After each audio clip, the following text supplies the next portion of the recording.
Belum lama ini, dalam trip kami rute Yogyakarta-Surabaya, kami mencoba travel eksekutif City Trans. City Trans mulai akhir Mei 2022 memperkenalkan logo barunya, bertepatan dengan hari ulang tahun ke-50 PT Bluebird Tbk, seperti tampak pada foto-foto ini ya. Kami tunjukkan dulu step-step cara melakukan booking City Trans via website citytrans.co.id. Di sini tampak aneka kota tujuan travel City Trans ya. Kita klik pesan sekarang. Berikutnya kita mengisi pilihan jenis servis yang kita inginkan, lalu tanggal dan kota keberangkatan, berikutnya lokasi keberangkatan, lalu rute, dan terakhir jumlah penumpang. Di sini terlihat bahwa kami memilih jenis servis eksekutif, tanggal keberangkatan juga sudah diisi, kota dan lokasi keberangkatan kami isi Yogyakarta, rutenya adalah Yogyakarta-Surabaya, kemudian jumlah penumpang kami isi 2 karena kami memang akan berangkat 2 orang. Ini adalah lembar booking trip kami yang sudah lengkap. Klik next. Landing page berikutnya adalah jadwal keberangkatan dan tempat duduk. Di sini tampak kami memilih jadwal keberangkatan pukul 7 pagi.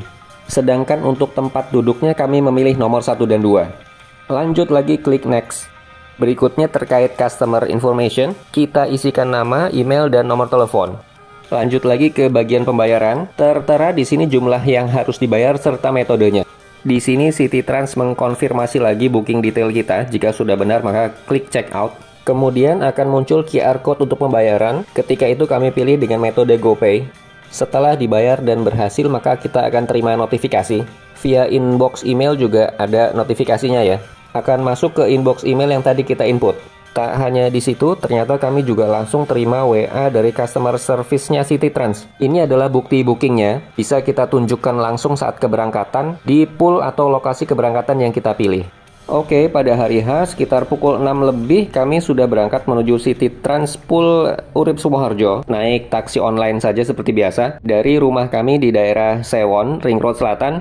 Akses kami ke kota seperti biasa adalah via Jalan Imogiri Barat. Ini adalah saat melewati The Cabin Hotel Dr. Sutomo, perapatan Jalan Dr. Sutomo dan Gayam. Di kota Jogja pagi itu sedang ada maraton ya, ada yang 5K, 10K gitu. Terlihat di sebelah kiri jalan itu diberi ruang untuk para pelari dan jadi ada pemandangan gitu dalam perjalanan menuju ke pool City Transnya.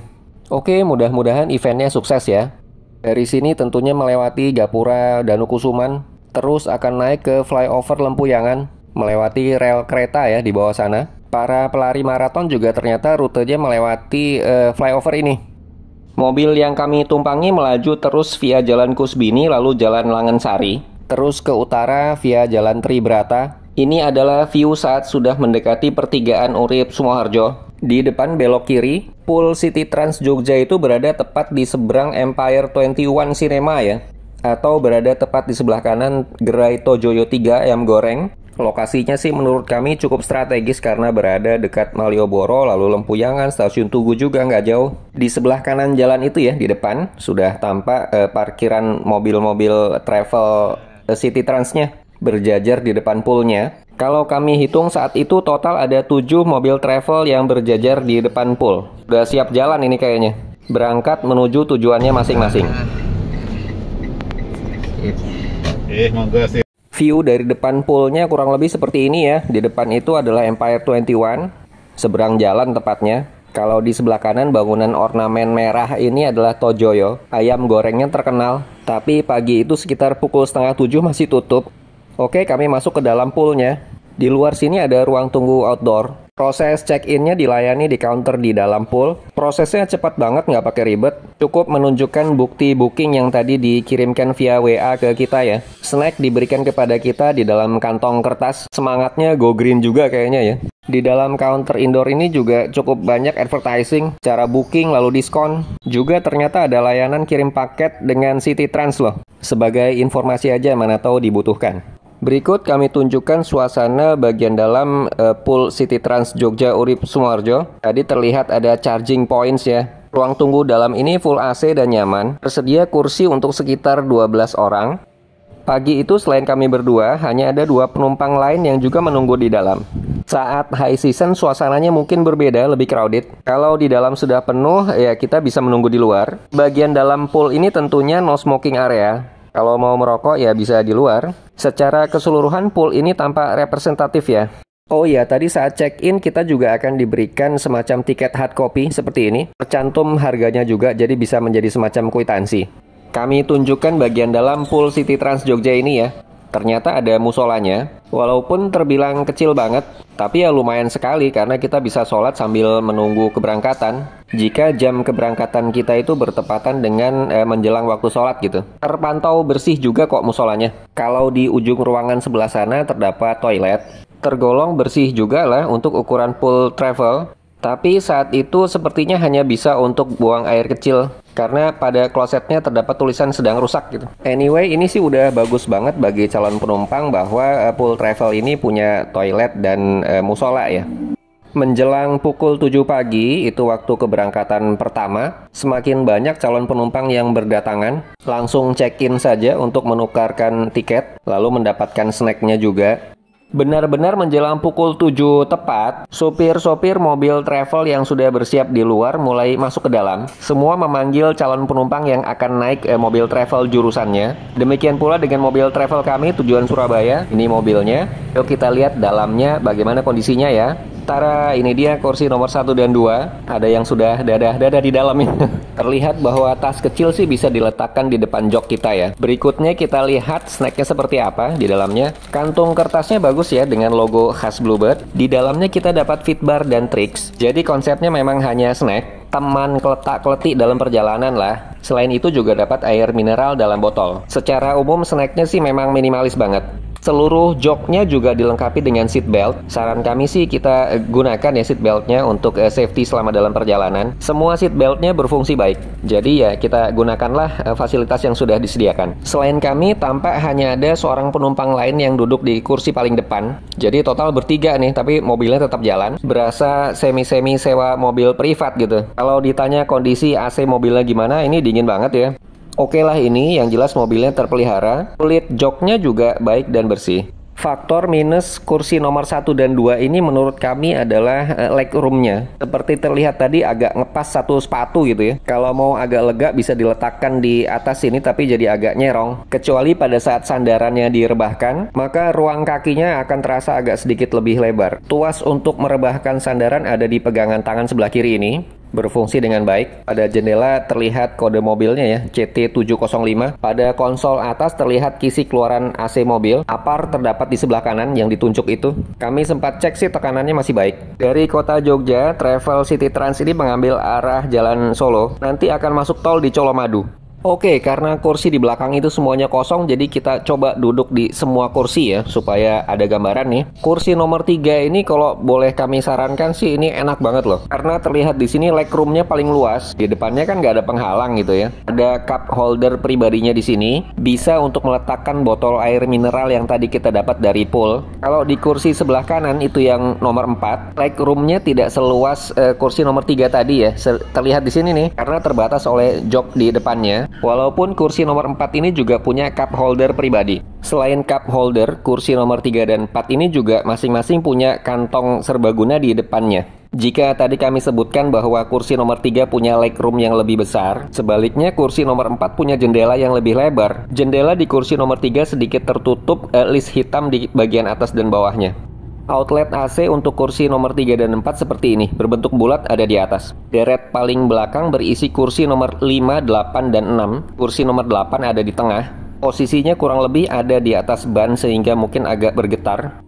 Kami pindah ke belakang, kami duduk di kursi tengah nomor 8. Terlihat di sini cup holder dan kantung serbaguna ada di depan kursi nomor 5 dan 6, sedangkan kursi nomor 8 nggak punya. Tapi kursi nomor 8 punya legroom yang lebih luas karena tidak ada halangan di depannya. Sedangkan kursi nomor 5 dan 6 bagaimanapun agak lebih terbatas dibandingkan kursi tengah nomor 8 ini.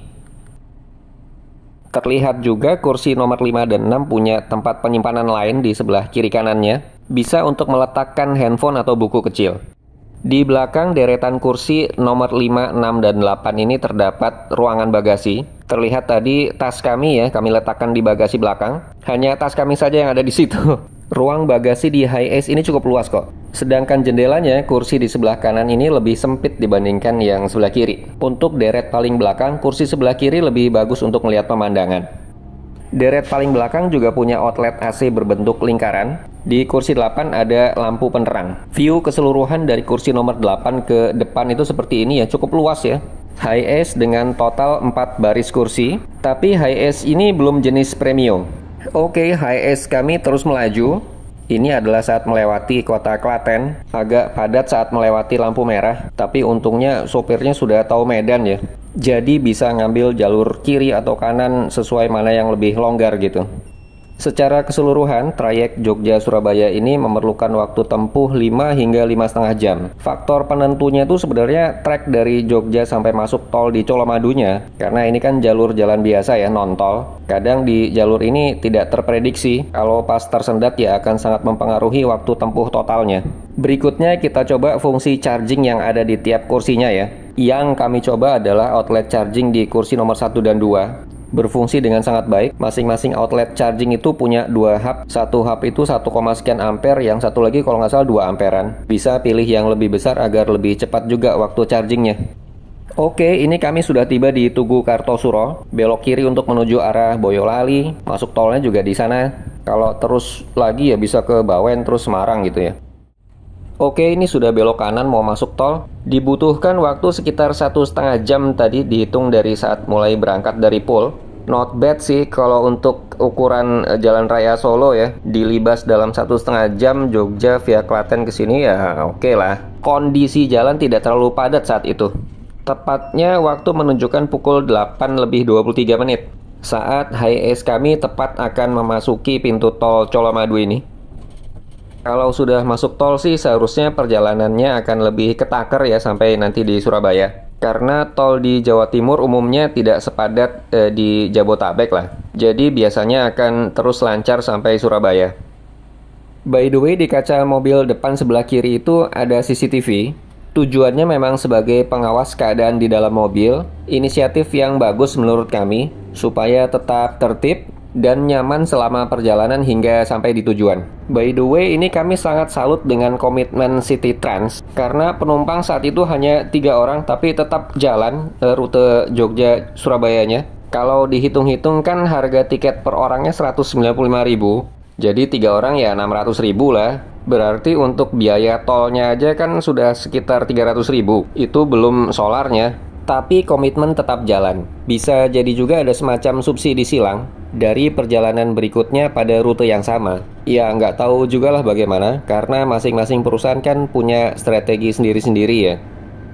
Kemudian jika ada yang bertanya mengenai bagaimana sih suspensi travel Hi-Ace ini, ya ini sih dibandingkan dengan apa dulu gitu. Kalau perbandingan sesama travel katakanlah yang menggunakan Elf, ya tentu saja Hi-Ace lebih nyaman suspensinya.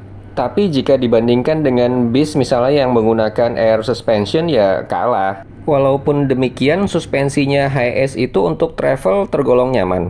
Di depan adalah rest area KM 626A. Kalau lihat di Google Maps sih namanya rest area Ngawi Kertosono. Lokasinya kalau dari arah barat itu selepas gerbang tol Caruban. Tampaknya travel City Trans arah Surabaya ini selalu berhenti di rest area ini. Rest areanya nggak terlalu besar, dan sepertinya City Trans sudah punya langganan restoran yang dituju di rest area ini. Karena saat itu mobil kami langsung menuju salah satu restoran dan parkir di sana, lalu masuk ke dalam. Kami tiba di sini sekitar pukul 10 pagi, karena belum terlalu lapar jadi kami tidak makan.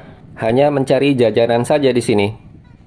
Di depan itu adalah musola rest area ini, cukup besar, bersih dan adem banget di dalamnya. Ada Alfa Express juga jika perlu membeli sesuatu. Oh, yang tengah ada isinya. Kami akhirnya membeli tahu saja sekedar untuk iseng-iseng nanti di perjalanan menuju ke Surabayanya. Selesai di rest area, travel kembali berjalan, lancar jaya terus ke arah Surabaya.